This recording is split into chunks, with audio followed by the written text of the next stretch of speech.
살다 보면 말이지요. 피하려고 한 발짝 물러섰다가 오히려 더 깊은 구렁텅이로 빠져드는 일이 있잖아요. 비를 피하려고 처마 밑에 들어섰더니 처마가 무너져 내리는 것처럼요. 오늘 제가 들려드릴 이야기가 바로 그런 이야기랍니다. 때는 조선 중기 충청도에서 한양으로 과거를 보러 떠난 가난한 선비가 있었습니다. 장맛비가 억수같이 쏟아지던 그날 밤, 벼락이 치고 산이 울부짖는 그 순간 선비는 산속에서 희미한 불빛 하나를 발견했습니다. 비를 피하려 들어선 그 초막이 충청도 일대를 주름잡는 흑표 산적단의 아지트였다는 것을 꿈에도 몰랐을 것입니다. 목숨이 경각에 달린 그 순간 두목의 딸이 나타났습니다. 그리고 황당하기 짝이 없는 조건 하나가 붙었습니다.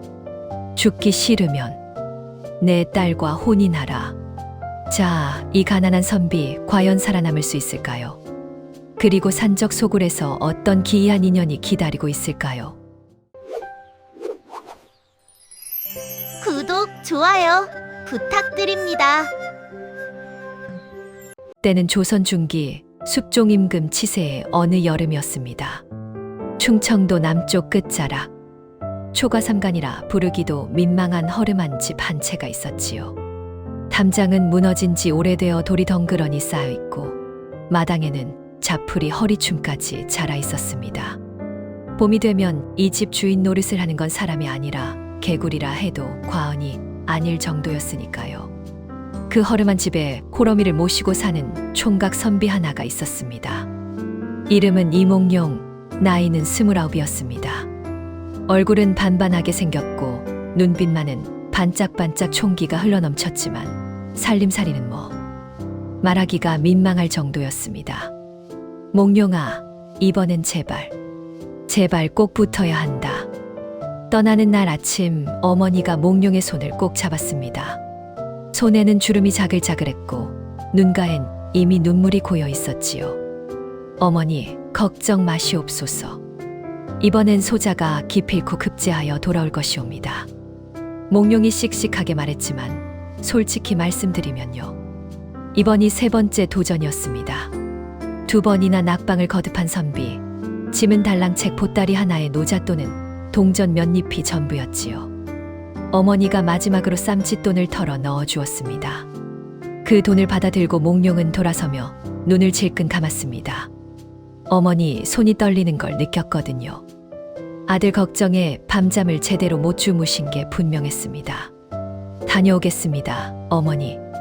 인사를 하고 걸음을 옮기는데 동쪽 하늘이 이상하게도 먹구름으로 덮여 있었습니다. 여름 장마가 시작될 조짐이었지요. 고향을 떠난 몽룡이 경기도 땅에 접어들 즈음 하늘이 제대로 심수를 부리기 시작했습니다. 처음엔 그저 보슬보슬한 가랑비였어요. 몽룡은 갓을 눌러쓰고 이 정도야 뭐 하면서 걸음을 재촉했지요. 그런데 웬걸요. 조금 지나자 빗줄기가 굵어지더니 삽시간에 퍼붓기 시작하는 겁니다. 후두두두두두. 마치 하늘에 구멍이 뚫린 것처럼 쏟아져 내리는 빗줄기에 갓은 이미 흠뻑 젖어 처지고 옷은 순식간에 물을 뒤집었었습니다. 산길을 걷던 터라 발밑에는 지늘기 질퍽질퍽 미끄덩미끄덩 발이 자꾸만 빠졌지요. 쾅! 번쩍! 벼락이 치더니 하늘이 대낮처럼 환하게 밝아졌다가 다시 캄캄해졌습니다. 빗줄기는 더욱 기세를 올렸고 산 위에서는 빗물이 계곡으로 쏟아지는 소리가 우르르르 울려 퍼졌어요. 이를 어쩐다, 이를 어쩌. 몽룡은 근처 나무 아래로 뛰어들었습니다만 나무도 이미 흠뻑 젖어 빗물을 줄줄 흘려보내고 있었습니다. 이 상태로 계속 걸어갔다간 감기가 드는 게 아니라 아예 물고기가 될 판이었습니다. 어둠이 깔리기 시작했고 산속 짐승들조차 이 비에 놀랐는지 야수의 울음소리도 뚝 끊겼습니다. 사방이 빗소리뿐 고요하면서도 두려운 어둠이었지요. 몽룡이 손으로 빗물을 닦아내며 사방을 두리번 살폈습니다. 그때였습니다. 저 멀리 나무십 사이로 희미하게 불빛이 하나 보였습니다. 저기 사람이 사나? 몽룡은 빗속을 헤치며 불빛을 향해 달리기 시작했습니다. 진흙탕에 발이 빠지면서도 나뭇가지에 옷이 걸리면서도 불빛만을 향해 달렸지요. 헉헉대며 가까이 다가가 보니 산중턱에 제법 큰 건물이 있었습니다. 초막이라고 하기엔 규모가 꽤 됐고 주변에 통나무로 만든 담장까지 있었습니다. 그 안에서 화롯불 빛이 새어나오고 있었지요. 누구 계십니까? 비를 좀 피하고 싶소이다. 몽룡이 문 앞에서 소리쳤습니다. 그러나 대답이 없었습니다. 빗소리에 묻혀버렸나 싶어 더 크게 소리쳤지요. 소인은 한양으로 올라가는 선비회다. 이 폭우의 길을 잃었으니 하룻밤만 묵어갈 수 있겠사옵니까? 잠시 침묵이 흘렀습니다. 그때 삐그덕하는 소리와 함께 문이 열렸습니다. 그런데 문 안에서 나타난 것이 환한 얼굴의 주인장이 아니었습니다. 덩치가 황소만 한 사내가 횃불을 들고 서 있었습니다. 얼굴엔 흉터가 가득하고 눈은 부리부리하게 빛나고 손에는 시퍼런 칼날이 들려 있었습니다. 그리고 그 뒤로 비슷한 차림의 사내들이 우르르 몰려 나왔습니다. 몽룡은 그 순간 온몸이 싸늘하게 굳어버렸습니다. 다리가 후들후들 떨렸지요. 이놈, 여기가 어딘 줄 알고 기어들어오느냐. 낮고 굵은 목소리가 천둥처럼 울려 퍼졌습니다. 몽룡이 발견한 것은 초막이 아니었습니다. 충청도 산간 일대를 20년 넘게 장악해온 흑표 산적단의 본거지였습니다. 흑표라는 이름은 두목 곽철산의 벼로에서 비롯된 것이었지요. 산속을 검은 표범처럼 누린다 하여 붙은 이름이었습니다. 30명이 넘는 산적들이 아무것도 모르는 선비 하나를 둘러쌌습니다. 저마다 손에 칼이며 몽둥이를 들고 있었는데 빗속에 서 있는 몽룡의 처지를 보니 딱히 위협적인 선비라기보다는 물에 빠진 생쥐처럼 불쌍해 보였지요. 저 인간 잡아들여. 부두목 막쇠가 고함을 치자 우르르 달려든 산적들이 몽룡을 번쩍 들어 올렸습니다. 몽룡은 버둥버둥 발을 휘저었지만 역부족이었어요. 노시오, 소인은 그냥 지나가는 선비요. 과거 보러 가는 선비란 말이오. 선비든 개든 우리 소굴에 발을 들인 이상은 그냥 못 보내지. 막쇠가 코웃음을 치며 말했습니다. 몽룡은 그대로 들려서 소굴 안으로 끌려 들어갔지요. 안으로 들어가니 화롯불이 이글이글 타오르고 고기 굽는 냄새가 코를 찔렀습니다. 한쪽에선 술판이 벌어지고 있었고 산적들이 와하 웃으며 술을 들이켜고 있었지요. 그 가운데 가장 높은 자리에 앉아 몽룡을 내려다보는 인물이 있었습니다. 곽철산, 흑표 산적단의 두목이었습니다. 곽철산은 나이가 55이었습니다. 키는 훤칠하게 크고 어깨가 성문짝처럼 넓었지요. 수염은 텁수룩하게 자라 있었고 눈빛은 매섭기가 이루 말할 수 없었습니다. 그러나 자세히 보면 그 눈빛 안에 무언가 억눌린 슬픔 같은 것이 일렁이고 있었어요. 이리 데려와. 짧고 굵은 명령 한마디에 산적들이 몽룡을 곽철산 앞에 무릎 꿇렸습니다. 몽룡은 두 손이 뒤로 묶인 채 곽철산의 발 아래 엎드려 있었습니다. 가슴이 두근두근 쾅쾅 뛰었지만 속으로 마음을 다잡았지요. 진정하자. 진정해야 한다. 선비가 이런 데서 죽으면 안 된다. 곽철산이 몽룡을 위아래로 훑어봤습니다. 흠뻑 젖은 선비 차림에 책 보따리 하나를 어깨에 맨 초라한 몰골이었지요. 이름이 무엇이냐? 소인은 이몽룡이옵니다. 충청도에서 한양 시험장을 향해 가던 길에 폭우를 만나 어쩔 수 없이 불빛을 따라 들어오게 된 것이옵니다. 해코지할 생각은 추호도 없었사오니 부디 너그러이 봐주시옵소서. 몽룡이 또렷하게 말했습니다. 목소리는 떨렸지만 눈빛만은 흐트러지지 않았어요. 곽철산이 묵묵히 그 눈빛을 바라봤습니다. 그러고는 천천히 고개를 끄덕였습니다. 간이 작지는 않군. 두목님, 그냥 죽이면 안 됩니다. 소란스러운 산적들 사이로 갑자기 맑은 목소리가 울려 퍼졌습니다.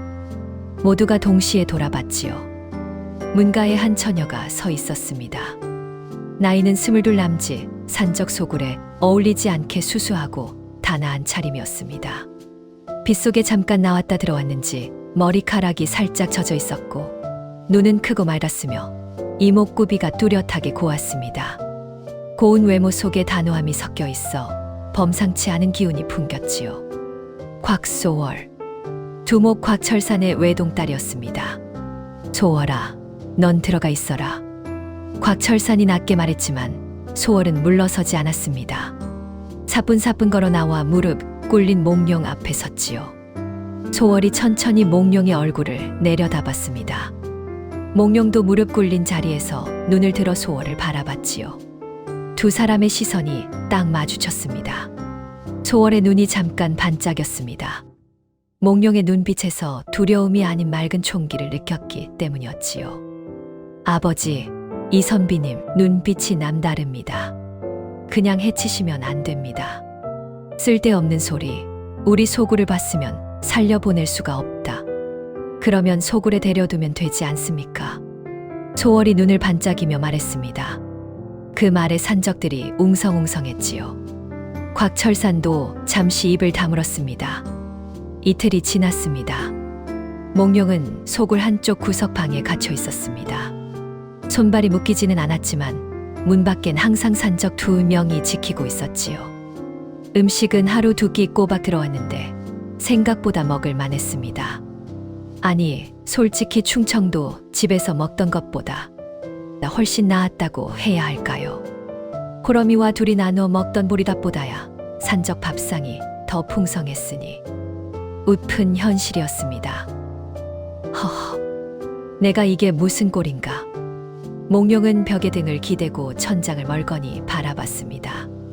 과거 시험은 코앞인데 산적 소굴에 갇혀 있다니 어머니가 알면 하늘이 무너지는 줄 아실 거였습니다. 그때 문이 활짝 열렸습니다. 곽철산이 들어왔지요. 뒤에 막쇠와 부하 2명이 따라왔습니다. 곽철산이 방 안을 한 바퀴 둘러보더니 몽룡 맞은편에 떡하니 앉았습니다. 선비, 할 말이 있다. 들으리이다. 몽룡이 차분히 대답했습니다. 곽철산이 팔짱을 끼고 몽룡을 지그시 바라봤습니다. 한참 침묵이 흐른 뒤 입을 열었지요. 내 딸 소월이가 마음에 든다 하더구나. 그래서 하는 말인데 내 놈이 소월이와 혼인하면 살려주마. 몽룡의 눈이 동그랗게 커졌습니다. 예, 소월이와 혼인하라는 말이다. 싫으면 방법이 없지. 곽철산이 손가락으로 목을 가로긋는 흉내를 냈습니다. 몽룡은 입이 딱 벌어졌습니다. 기가 막혀 말이 안 나왔지요. 산적 소굴에서 목숨을 구하려면 두목의 딸과 혼인해야 한다니. 이런 조건은 평생 들어본 적도 상상해 본 적도 없었습니다. 그날 밤 몽룡은 뜬 눈으로 세웠습니다. 혼인, 산적 두목의 딸과 혼인이라니. 솔직히 말씀드리면 소월이 못생겼거나 나쁜 사람이라면 거절하는 게 당연하겠죠. 그런데 문제는 소월이 겉모습만 봐도 반반한 데다 눈빛이 총명하고 마음씨가 고와 보인다는 것이었습니다. 생명의 위협 앞에서 처음 만난 선비를 살려달라 애원했던 그 마음이 몽룡은 아직도 기억에 생생했지요. 그렇다고 이렇게 혼인을 할 수는 없지 않나. 어머니는, 집안은, 체면은? 선비의 자존심이 꿈틀거렸습니다. 하지만 지금 당장 살아나가야 하지 않겠나. 현실이 속삭였지요. 몽룡은 두 다리를 쭉 펴고 천장을 바라보며 한숨을 후 내쉬었습니다. 창문 밖으로는 아직도 빗소리가 부슬부슬 들려왔습니다. 그때 창문 밖에서 발소리가 들리더니 작은 목소리가 들렸습니다. 선비님, 주무십니까? 소월이었습니다. 몽룡이 조용히 창가로 다가갔지요. 깨어 있소. 음식을 조금 가져왔습니다. 드실 수 있게 창문 틈으로 넣어드릴게요. 조금 뒤 창문 틈으로 작은 보자기가 들어왔습니다. 안에는 따뜻한 죽과 절인 나물이 담겨 있었지요. 한밤중에 몰래 챙겨온 것이 분명했습니다. 몽룡은 죽 냄새를 맡으며 뭔가 뭉클한 것이 올라오는 걸 느꼈습니다. 어머니가 생각났거든요. 다음 날 아침 소월이 직접 밥상을 들고 방 안으로 들어왔습니다. 몽룡은 한쪽 구석에 앉아 책을 펼쳐 들고 있었지요. 소굴방에 갇혀서도 책을 읽고 있다는 것이 소월에게는 신기하게 보였나 봐요. 선비님, 이런 상황에서도 책을 읽으십니까? 죽기 전에 한 번이라도 더 봐두어야지요. 몽룡이 담담하게 말했습니다. 소월이 피식 웃음을 머금었지요. 선비님은 무섭지 않으십니까? 무섭지요. 그런데 무서워한다고 달라지는 게 있겠습니까? 무서워하면서도 할 일은 해야지요. 소월이 밥상을 내려놓고 조심스럽게 한쪽에 앉았습니다.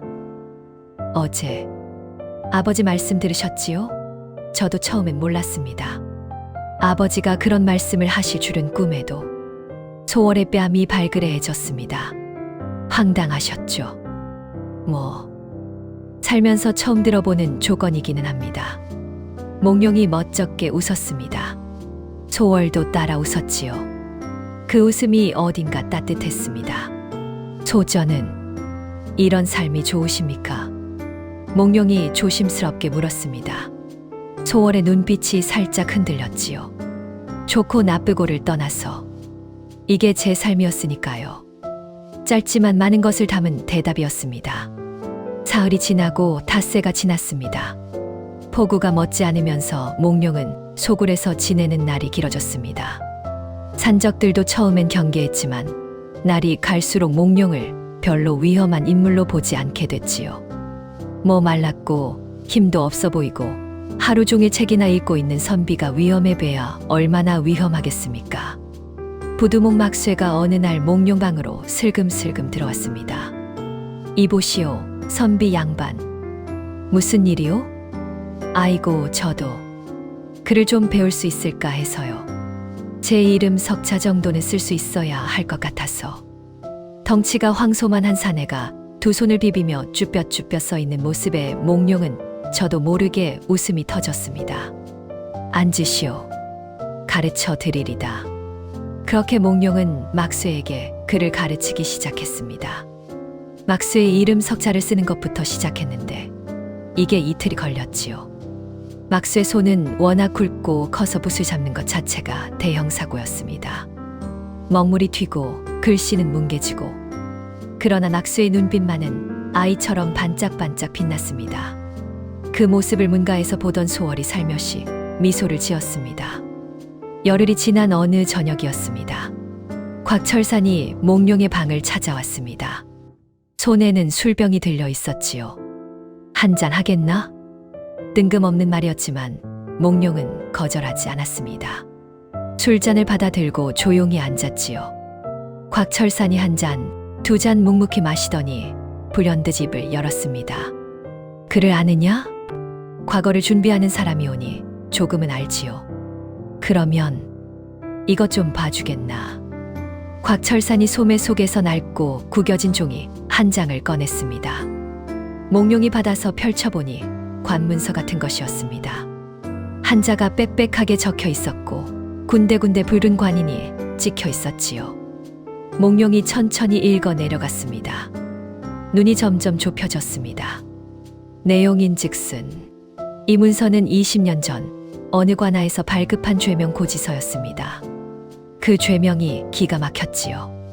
횡령 및 공금 유용, 관아 재물 절취. 이 죄명이 두목께서 받으셨단 말씀입니까? 곽철산이 묵묵히 고개를 끄덕였습니다. 눈빛이 흔들렸지요. 술이 3잔, 4잔 더 들어가자 곽철산은 천천히 입을 열기 시작했습니다. 나는 원래 관아의 설이었다. 몽룡은 조용히 들었습니다. 충청도 어느 고을 관아에서 20년 넘게 일했지. 성실하게 정직하게. 글은 좀 몰라도 손발이 부지런했으니까. 곽철산이 술잔을 내려놓았습니다. 그런데 당시 현감으로 박동수라는 자가 부임해왔다. 탐욕스럽기로 소문난 자였지. 백성들 고혈을 짜내고 관아국간을 제 주머니처럼 털어갔어. 나는 그걸 보고만 있을 수가 없었지. 몽룡이 조용히 물었습니다.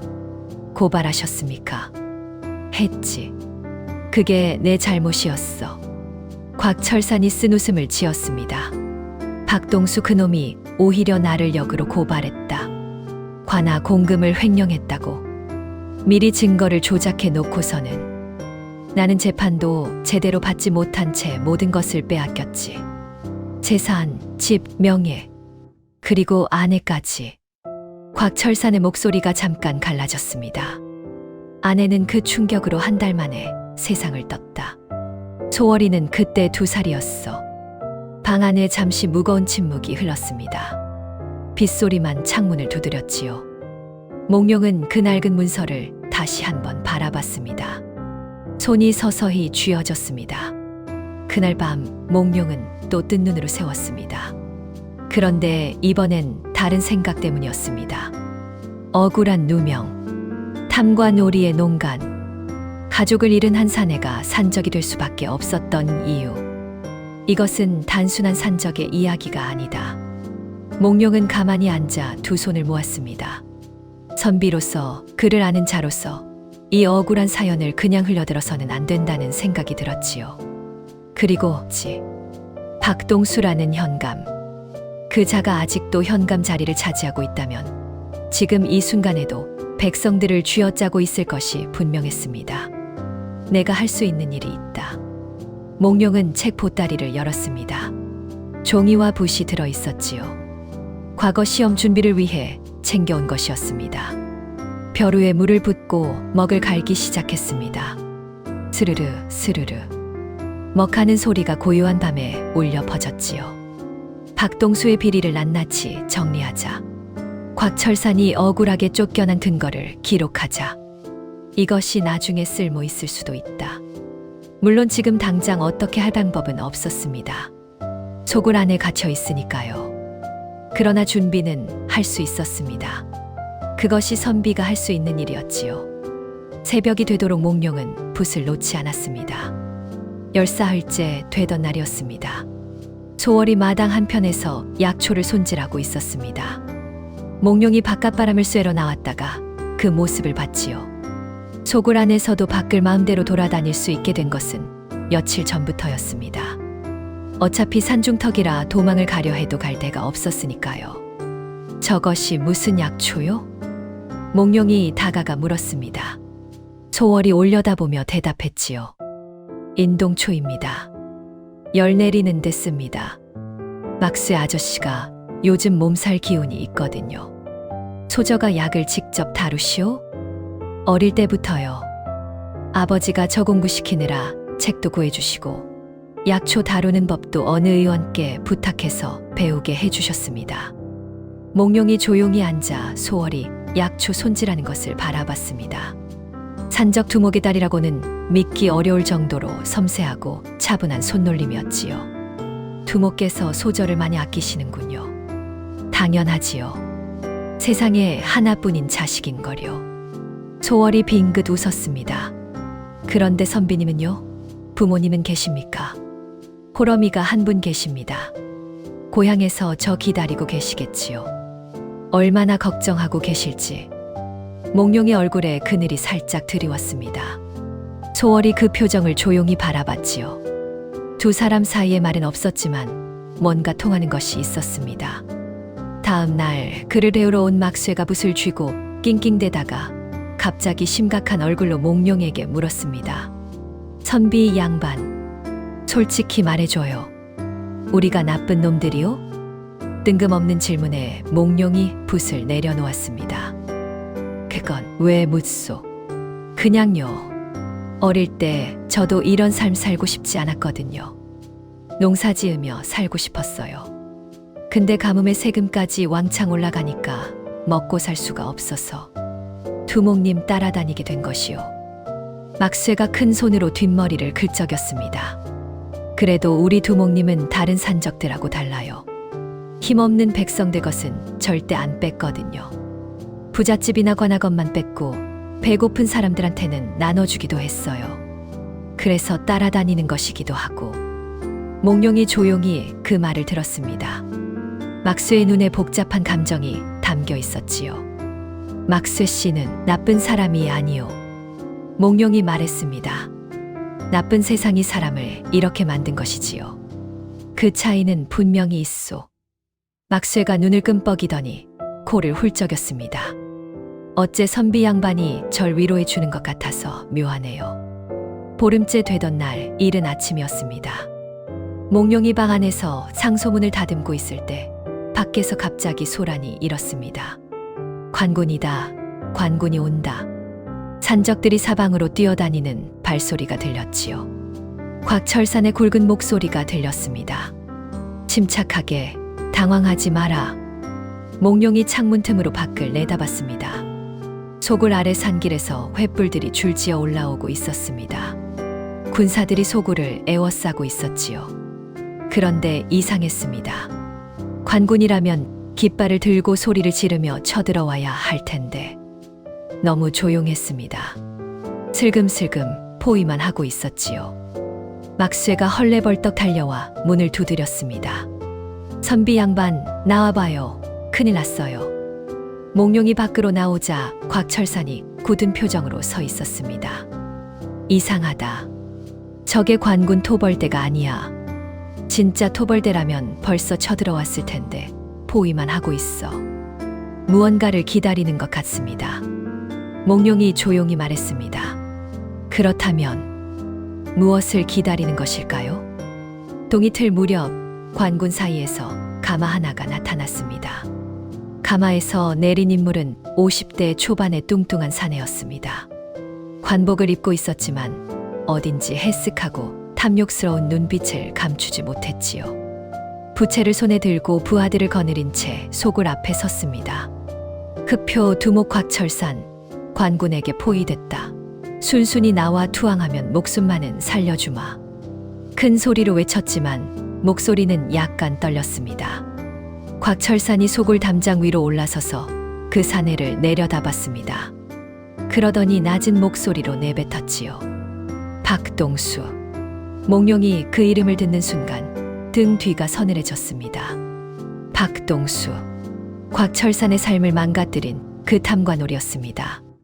곽철산의 눈이 이글이글 타올랐습니다. 그 눈빛을 본 소월이 아버지의 소매를 꽉 잡았지요. 아버지, 감정에 휩쓸리시면 안 됩니다. 놔둬라, 소월아. 아버지. 소월이 눈물을 글썽이며 말했습니다. 지금 저 자가 원하는 건 우리의 재물이에요. 우리를 토벌하러 온 게 아니에요. 진짜 목적이 있어요. 몽룡이 두 사람 곁으로 다가왔습니다. 소저 말이 맞습니다. 저자는 재물을 노리고 왔습니다. 진짜 토벌이 목적이라면 이미 쳐들어왔을 겁니다. 몽룡의 판단은 정확했습니다. 박동수가 두 번째로 외쳤습니다. 투항하면 지금까지 모아놓은 재물 가운데 절반만 내놓아라. 그러면 잔당은 살려주마. 나는 피를 원하는 게 아니야. 현명하게 결정하면 모두가 살 수 있어. 산적들 사이에서 웅성거림이 퍼졌습니다. 겁먹은 자들도 있었지요. 막쇠가 이를 갈았습니다. 저 뚱보 현감놈, 우리 재물 빼앗으러 온 게 분명하잖아. 맞습니다. 몽룡이 차갑게 말했습니다. 그리고 재물을 받고 나서는 약속을 지킬 사람이 아닙니다. 재물을 가져가고 나서 그냥 토벌하면 그만이니까요. 증거도 없어지고 귀찮은 산적 소굴도 없애고 일석이조 아니겠습니까? 곽철산이 주먹을 꽉 쥐었습니다. 그렇다면 어쩌란 말이냐? 몽룡이 잠시 눈을 감았습니다가 뜨며 말했습니다. 저에게 방법이 있습니다. 그러나 두목께서 제 말을 따라주셔야 합니다. 모두의 시선이 몽룡에게 꽂혔습니다. 소월의 눈이 반짝였지요. 몽룡이 방으로 돌아가서 품 안에서 종이 뭉치를 꺼냈습니다. 보름 동안 밤새 작성해온 것이었지요. 박동수 현감의 비리를 낱낱이 기록한 상소문이었습니다. 곽철산이 억울하게 누명을 쓴 경위, 박동수가 증거를 조작한 정황, 그리고 그 이후 20년 동안 박동수가 저질러온 탐욕의 기록들. 이것은 곽철산에게서 직접 들은 이야기와 막쇠를 비롯한 산적들이 틈틈이 들려준 고을 사정을 엮어서 정리한 것이었습니다. 두목께서 가지고 계신 그 낡은 문서, 조작된 죄명 고지서. 그것이 핵심 증거입니다.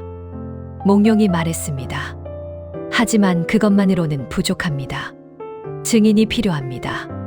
박동수의 비리를 직접 본 사람들, 고을 사람들의 증언이 있다면 이 상소문은 힘을 발휘할 수 있습니다. 곽철산이 이 말을 찌푸렸습니다. 지금 당장 어떻게 그걸 구하느냐? 당장은 못 구합니다. 그러나 일단 박동수를 붙잡아 둘 수는 있습니다. 몽룡이 눈빛을 반짝이며 말했습니다. 두목께서 저를 박동수에게 보내십시오. 협상사절로요. 저는 그자에게 조건을 내걸겠습니다. 그리고 그 과정에서 그자 스스로 자기 죄를 자백하도록 유도할 것입니다. 그게 가능한가? 탐욕스러운 자는 반드시 실수를 합니다. 지켜봐 주십시오. 아침 햇살이 산 위로 퍼지기 시작할 무렵 소굴문이 열리고 몽룡이 혼자 걸어 나왔습니다. 산적들의 시선이 그 뒷모습을 바라봤습니다. 막쇠는 두 손을 불끈 쥐고 소월은 가슴을 꼭 잡고 지켜봤지요. 관군들이 긴장해서 창을 겨눴습니다. 몽룡은 두 손을 들어 보이며 천천히 걸어 내려갔습니다. 저는 선비입니다. 소굴 안에서 협상 조건을 가지고 나온 자입니다. 현감 어른과 직접 대면하게 해주십시오. 잠시 웅성거리다가 관군 사이가 갈라졌습니다. 박동수가 부채를 딸딸 흔들며 나타났지요. 내 놈은 누구냐? 소인은 이몽룡이라 합니다. 한양에서 과거를 보러 내려오다 포구를 만나 소굴에 들어가게 된 선비입니다.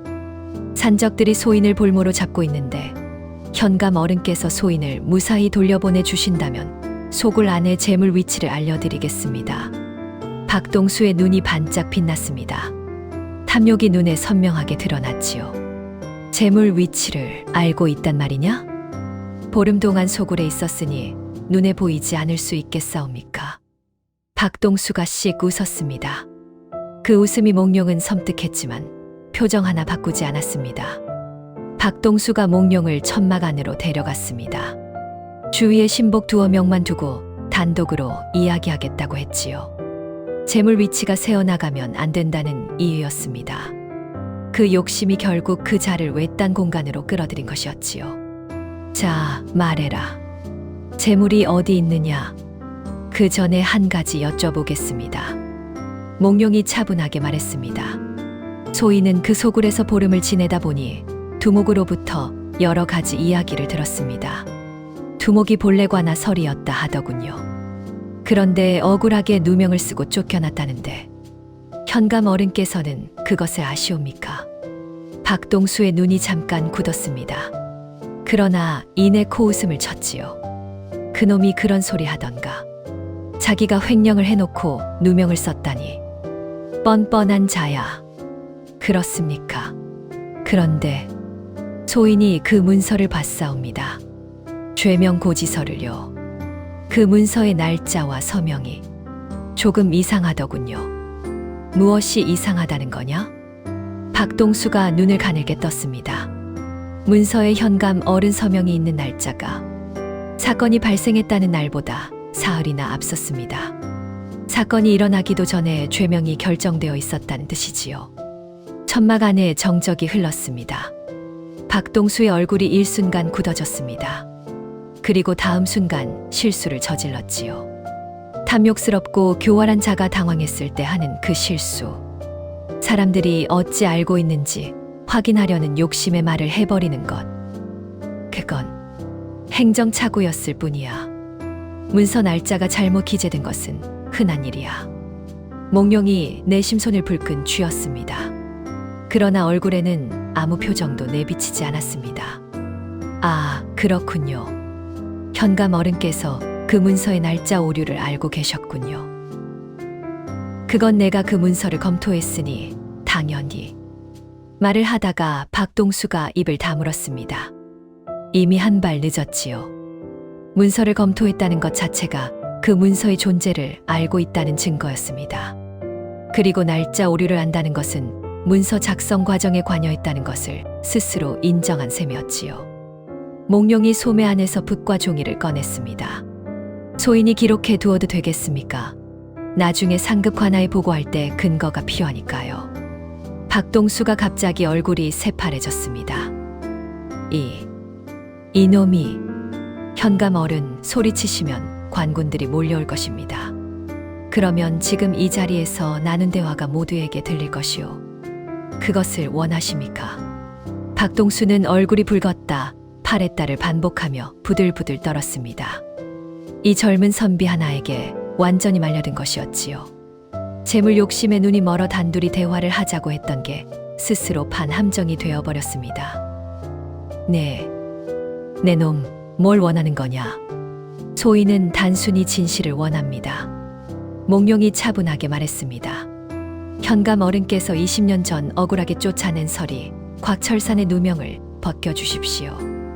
그리고 그동안 현감 어른께서 거두어들이신 불법 재물 목록을 작성하여 관에 자진 신고하십시오. 그러면 소인은 상소문을 올리지 않겠습니다. 무슨 상소문? 보름 동안 기록한 것들이 있습니다. 현감 어른 치세 20년 동안의 비리, 백성들에게 불법으로 거둬들인 세금 내역 증인들의 이름까지요. 몽룡이 종이 뭉치를 꺼내 보였습니다. 박동수가 그 두께를 보고 눈이 휘둥그레졌지요. 이것은 지금 속을 밖에도 사본이 있습니다. 소인에게 무슨 일이 생기면 그 사본이 한양으로 올라갈 것입니다. 물론 사본은 없었습니다. 그러나 박동수는 그것을 알 방법이 없었지요. 탐욕이 가득한 눈이 흔들리기 시작했습니다. 박동수는 한참을 버텼습니다. 협박이다, 무고죄로 잡아가겠다, 별별 소리를 다 했지요. 그러나 몽룡은 흔들리지 않았습니다. 조용한 목소리로 기록한 내용을 하나하나 읽어 내려가기 시작했거든요. 고을김씨 농가에서 불법으로 거둔 미곡 10석, 관아수리 명목으로 백성들에게 징수한 세금 중 절반 횡령, 과부 이씨가 소유한 토지를 강제로 빼앗아. 읽어 내려가는 내용이 길어질수록 박동수의 얼굴은 점점 허옇게 질려갔습니다. 몽룡이 저렇게까지 알고 있다면 이미 상당한 증거가 모인 것이 분명했으니까요. 결국 박동수가 두 손을 내저으며 말했습니다. 알겠다. 알겠어. 목소리가 힘없이 쪼그라들었습니다. 조건대로 하겠다. 그 산적 두목놈 누명은 벗겨주마. 그리고 자진 신고도 하겠다. 그러나 이 일은 절대 밖에 알려지면 안 된다. 알겠느냐? 몽룡이 천천히 고개를 끄덕였습니다. 현감 어른, 그것은 소인이 보장할 수 없습니다. 그러나 한 가지는 약속할 수 있습니다. 소인은 사사로운 원한으로 이 일을 하는 게 아닙니다. 백성이 억울하지 않은 세상을 원할 뿐입니다. 몽룡이 소굴로 돌아왔을 때 모두가 입구에 나와 기다리고 있었습니다. 막쇠가 제일 먼저 달려왔지요. 어떻게 됐어요? 살아 돌아왔네. 어떻게 됐어요? 소월도 걱정으로 가득한 눈을 하고 서 있었습니다. 곽철사는 팔짱을 끼고 조용히 서서 몽룡의 얼굴을 읽으려 했지요. 몽룡이 곽철산 앞에 서서 말했습니다. 두목께서 억울하게 쓰신 누명을 벗겨드릴 수 있을 것 같습니다. 속을 안이 조용해졌습니다. 아무도 말이 없었지요. 곽철산의 눈이 천천히 흔들렸습니다. 그 굵고 거친 사내의 눈에 뭔가가 고이기 시작했습니다. 20년을 묵은 것이었지요. 억울함, 분노, 그리고 그 아래 숨겨져 있던 슬픔이. 정말이냐? 반드시 그리 되도록 하겠습니다. 제 목숨을 걸겠습니다. 곽철산이 오랫동안 몽룡을 바라봤습니다. 그 눈빛 안에서 뭔가가 무너지는 것이 느껴졌지요. 그리고 그 크고 거친 사내가 아주 천천히 고개를 숙였습니다. 소월의 눈에서 눈물이 또르르 흘렀습니다. 이후 열흘이 지나지 않아 일이 빠르게 풀리기 시작했습니다. 박동수가 약속대로 곽철산의 누명을 벗겨주는 공문서를 발행했습니다. 물론 스스로 선의로 한 것은 아니었지요. 몽룡이 붙잡고 있는 기록들이 두려워 어쩔 수 없이 한 것이었습니다. 그러나 결과는 같았습니다. 곽철산이 20년 만에 무고 피해자임을 인정받은 것이지요. 그리고 몽룡은 약속을 어기지 않았습니다. 박동수를 직접 고발하지는 않았습니다. 다만 상급 관아에 올린 상소문에는 충청도 고을의 전반적인 탐관오리 실태를 기록했습니다. 특정 이름을 거론하지 않았지만 그 내용이 얼마나 상세하고 구체적이었는지 상급 관아에서는 즉시 감찰관을 파견했습니다. 감찰이 시작되자 박동수의 비리는 삽시간에 드러났습니다. 이미 증거가 너무 많았거든요. 결국 박동수는 관직을 박탈당하고 처벌을 받았습니다. 고을 백성들은 그 소식을 듣고 환호했습니다. 20년 동안 쥐어짜이던 고통이 마침내 끝난 것이지요. 막수에는 그 소식을 듣고 한바탕 펑펑 울었습니다.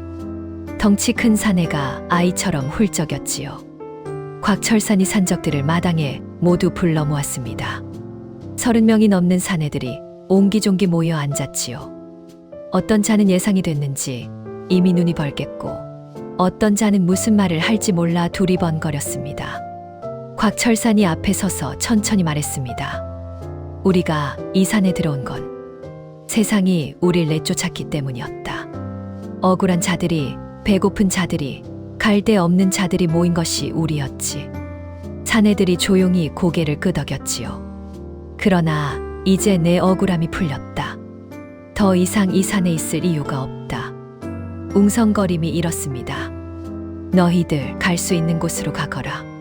가족이 있는 자는 가족에게 돌아가라. 농사 지을 수 있는 땅이 있는 자는 농사를 지어라. 새 삶을 살아라. 그게 나의 마지막 명이다. 막쇠가 눈물을 훔치며 말했습니다. 두목님, 두목님은요? 곽철산이 소월을 바라봤습니다. 소월이 아버지 곁으로 다가와 팔짱을 끼었지요. 나는 이제 사람답게 살 것이다. 이제 소굴을 떠나야 할 날이 됐습니다. 몽룡이 책 보따리를 챙겼습니다. 과거 시험일은 이미 지나버렸지요. 이번에도 시험을 보지 못했습니다. 그러나 이상하게도 마음이 그리 무겁지 않았습니다. 막쇠가 눈을 빨갛게 한 채 나타났습니다. 선비 양반, 이거요. 내밀은 것은 노잣돈이었습니다.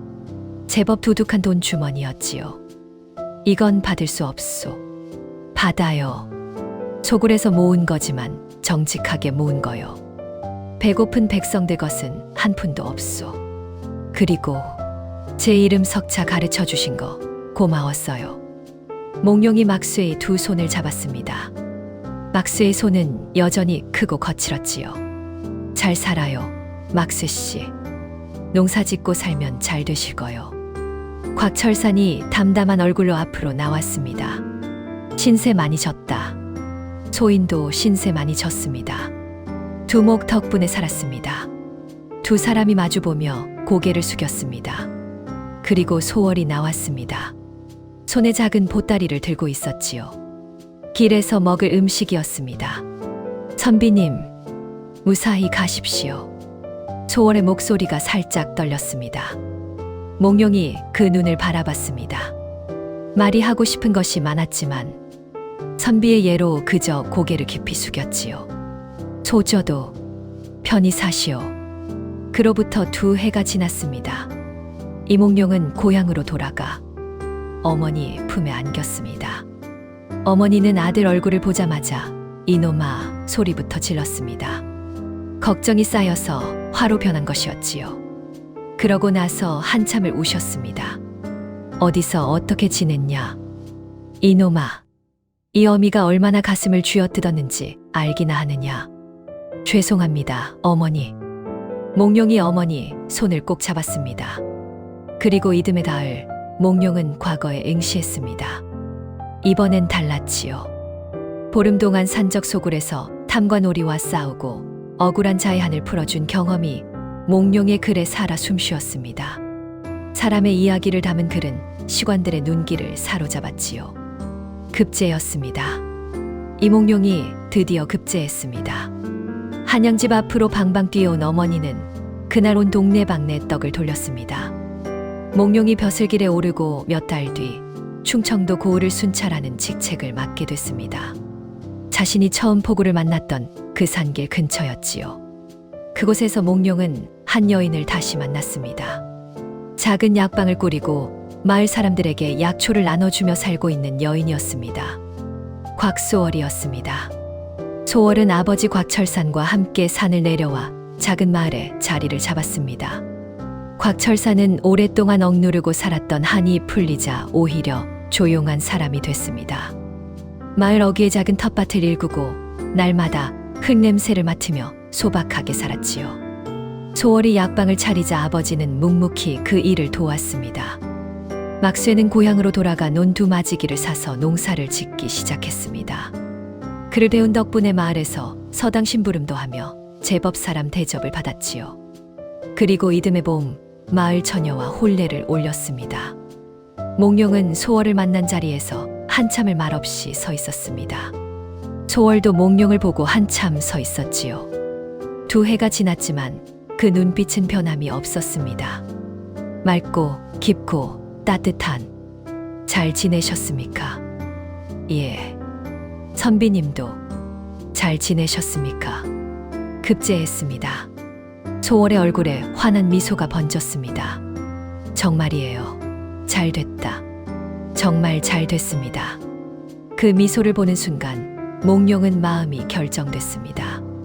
어머니께 소월의 이야기를 드렸을 때 어머니는 한참 가만히 계시다가 말씀하셨지요.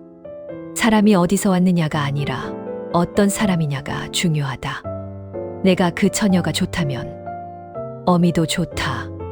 그해 겨울 이몽룡과 곽소월은 혼례를 올렸습니다.